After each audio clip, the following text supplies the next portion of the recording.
जो हुआ वो अच्छा हुआ, जो हो रहा है वो अच्छा हो रहा है, जो होगा वह भी अच्छा ही होगा। तुम भूत का पश्चाताप न करो, भविष्य की चिंता न करो, वर्तमान चल रहा है। तुम्हारा क्या गया जो तुम रोते हो? तुम क्या लाए थे जो तुमने खो दिया? तुमने क्या पैदा किया था जो नाश हो गया? न तुम कुछ लेकर आए, जो लिया यहीं से लिया, जो दिया यहीं पर दिया, जो लिया इसी भगवान से लिया, जो दिया इसी को दिया। खाली हाथ आए और खाली हाथ चले। जो आज तुम्हारा है कल और किसी का था, परसों किसी और का होगा। तुम इसे अपना समझकर मग्न हो रहे हो। बस यही प्रसन्नता तुम्हारे दुखों का कारण है। परिवर्तन संसार का नियम है। जिसे तुम मृत्यु समझते हो वही तो जीवन है। एक क्षण में तुम करोड़ों के स्वामी बन जाते हो, दूसरे ही क्षण में तुम दरिद्र हो जाते हो। मेरा तेरा, छोटा बड़ा, अपना पराया, मन से मिटा दो, फिर सब तुम्हारा है, तुम सबके हो। न ये शरीर तुम्हारा है, न तुम शरीर के हो। यह अग्नि, जल, वायु, पृथ्वी, आकाश से बना है और इसी में मिल जाएगा। परंतु आत्मा स्थिर है। फिर तुम क्या हो? तुम अपने आप को भगवान को अर्पित करो। यही सबसे उत्तम सहारा है। जो इसके सहारे को जानता है वो भय, चिंता, शोक से सर्वदा मुक्त है। जो कुछ भी तू करता है उसे भगवान को अर्पण करता चल। ऐसा करने से सदा जीवन मुक्त का आनंद अनुभव करेगा।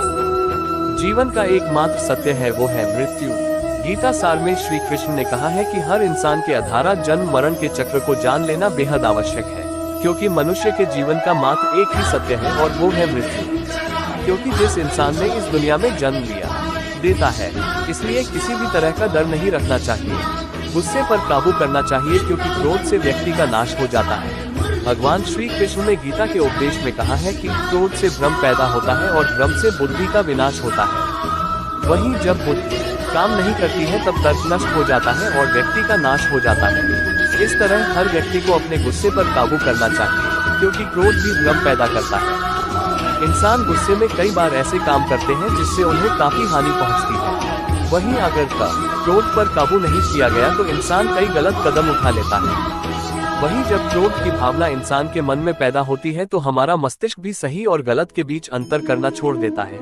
इसलिए इंसान को हमेशा क्रोध के हालातों से बचकर हमेशा शांत रहना चाहिए।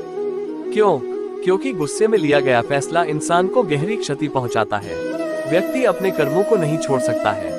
श्री कृष्ण ने गीता सार में बताया है कि कोई भी व्यक्ति अपने कर्म को नहीं छोड़ सकता है, अर्थात जो साधारण समझ के लोग कर्म में लगे रहते हैं उन्हें उस मार्ग से हटाना ठीक नहीं है, क्योंकि वे ज्ञानवादी नहीं बन सकते। वहीं अगर उनका कर्म भी छूट गया तो वे दोनों तरफ से भटक जाएंगे और प्रकृति व्यक्ति को कर्म करने के लिए बाध्य करती है।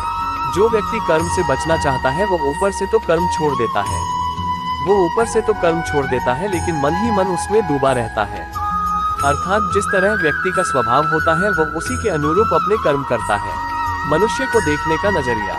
गीता सार में मनुष्य को देखने के नजरिए पर भी संदेश दिया गया है।